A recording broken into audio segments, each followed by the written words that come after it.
Welcome in. Tyler Jones here with you. Appreciate you joining us as we are talking all things Washington Commanders.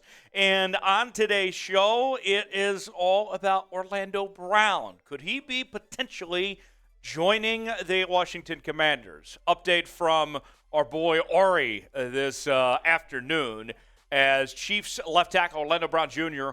will not be franchise tagged, which would have been worth nearly $20 million. Kansas City will continue talking about a long-term deal, but there is an open path now for Brown to be a free agent and discuss a deal with the rest of the league. So Orlando Brown could still end up back in Kansas City when it's all said and done, but will be an unrestricted free agent. What about the possibility of adding him to Washington's offensive line? We'll get to that here in just a second, show you some numbers, but first, I got to tell you, if you're not subscribed to our channel here, what are you waiting for? Here at the Commanders Report, we got you covered with the latest happenings in your favorite team.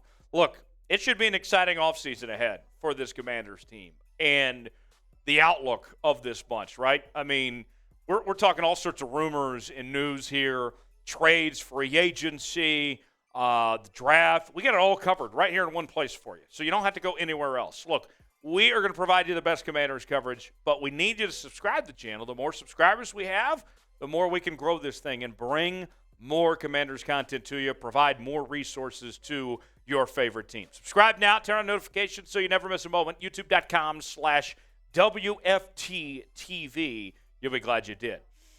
So here's one interesting note when I think about this. Right away, with the idea of Orlando Brown going to the Washington Commanders possibly, is following Eric Bienimy, his offensive coordinator in Kansas City, going to Washington. And you look at this past year for Orlando Brown. Here are the numbers from Pro Football Focus.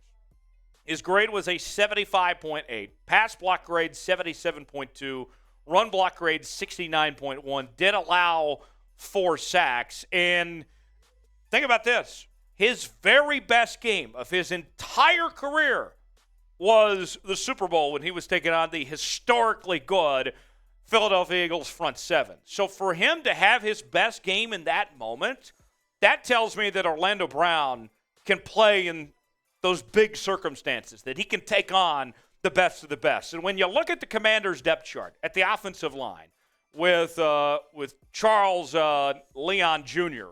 as your left tackle right now, no disrespect to Charles or the rest of this offensive line, but I think Orlando Brown, you slide him into left tackle, and he would be an immediate upgrade, a massive upgrade for the Commanders to anchor this offensive line. He's got the Super Bowl ring to prove it. He was successful in Baltimore as well. He's very familiar with the DMV area for his previous tenure there with the Ravens. So with that said, I like Orlando Brown. His price tag might be a little bit high, so that's something to consider. But Orlando Brown, I think, would be a good pickup for the Washington Commanders. What say you? Do you want to sign Orlando Brown? If you do, type S for sign. If not, type P for pass. Let us know in the comments section if you'd like to see Orlando Brown in Washington. We'll see you next time here on Commanders Report.